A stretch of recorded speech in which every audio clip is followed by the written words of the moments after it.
Peggy 7.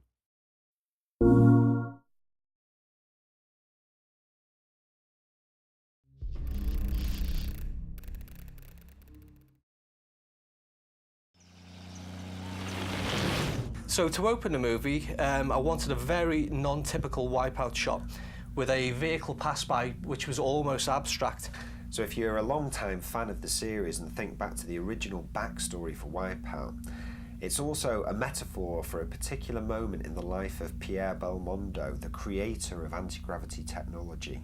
WipEout 2048 is all about going back to where it began, so we thought it'd be really cool to include some visual references like this one that are metaphors to emphasize that point.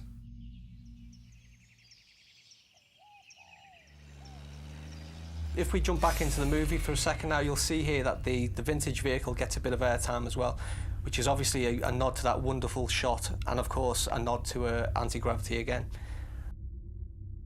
One of the main points of the intro is primarily to show you how the sport of automobile racing has evolved in the world that WipEout takes place in, to where we begin in 2048.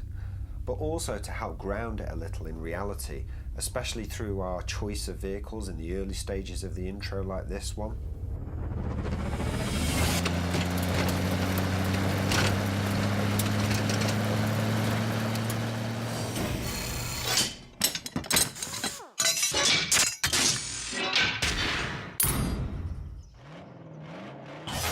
The next transition takes us to an intermediate stage. We call this shot Blueprint. It's kind of like the design that actually never made it into real life. The next stage we go into a transition into the open-wheeled contemporary racing category.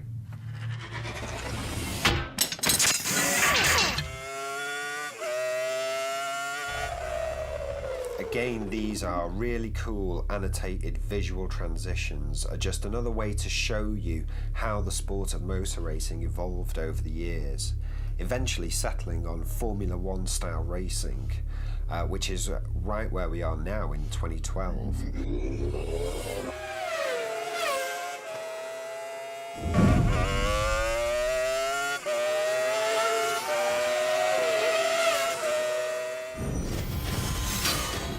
So if you blinked, you may have missed the Pfizer logo appearing in the top left corner there. If you know your WipEout history, then you'll know that Pfizer is one of the longest running teams in the sport.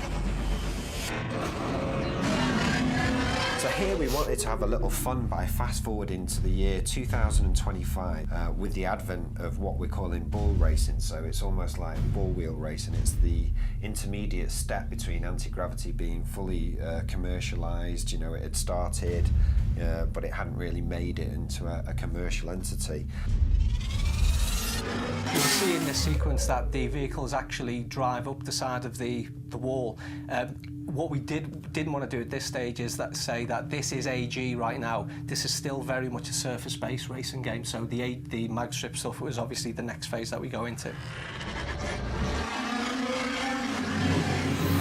Okay, and now the money shot, the Pfizer Speed AG Racer, where we arrive on the starting grid in 2048 for the birth of the Anti-Gravity Racing Championships and a quick glimpse of Nova State City.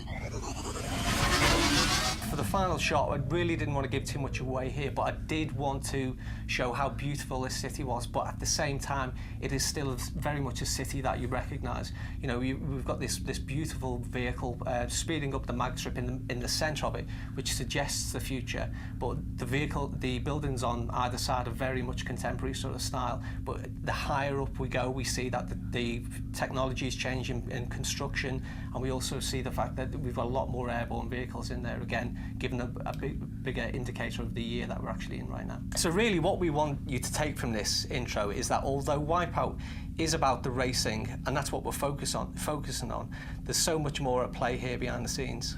Absolutely, you know, I think the world it takes place in is vast, and you know, we all feel it has such a richly detailed history, and we feel really that we're only just scratching the surface by going back to where it all began, particularly with WipEout 2048. And with that in mind, watch this space, you know, maybe there's possibilities in the future for where we could explore further.